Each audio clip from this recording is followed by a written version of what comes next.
So I suppose that, like as you highlighted, there's currently two sides. You've got, we'll say like hard rock, which is more say carbonatite or an enriched granite, and then on the other side you've got a clay deposit, which and you could argue that whether it's the clay is from a weathering or whether it's from ionic enrichment, which is essentially the rare earths that come from somewhere else and they've deposited in the clay. At this point in time, if we're looking at like production, you'd say that the hard rocks are where everybody understands the processing flow sheet from finding in the ground, mining to a saleable product.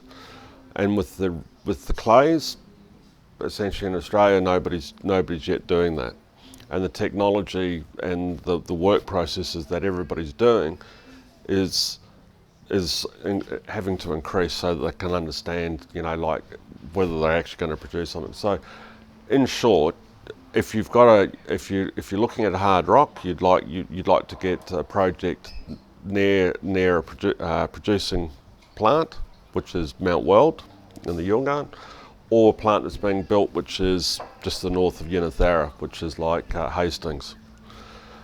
If you're in the clay space at the moment, we think that like in about another 3 to 6 months, a number of groups that are doing metallurgy and geometallurgy on their clay deposits will come through. I mean, I suppose probably the early movers at the moment is AR3 with Dudley Kingsford North, and they're probably the most advanced on metallurgy. If you look overseas, Chinese are doing clay deposits, but I think the one is that I'm aware of is in Burma, but it's not a process you could ever do in Australia because essentially they pump toxic chemicals into the ground to soften the clay up before they then extract the clay. Not high on the ESG concern. Not high, no, not something you could do here. So clearly we'd be going down another path. So so in a nutshell, at the moment, the advantage with the hard rock, that the plant's going to cost you $500 million to $1 billion to produce. So you either want to be near a plant, or if you've got a project that's further away, it really needs to have sensational grades. So it's good to have Hastings next to you. Exactly.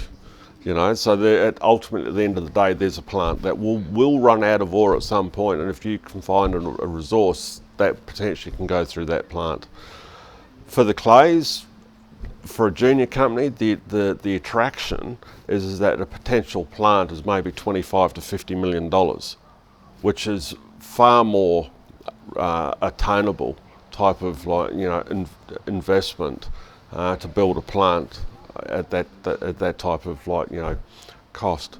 So it's a bit like at the moment, hard rock is probably the easiest road to look at, but potentially the clays are the one that will seriously change the market.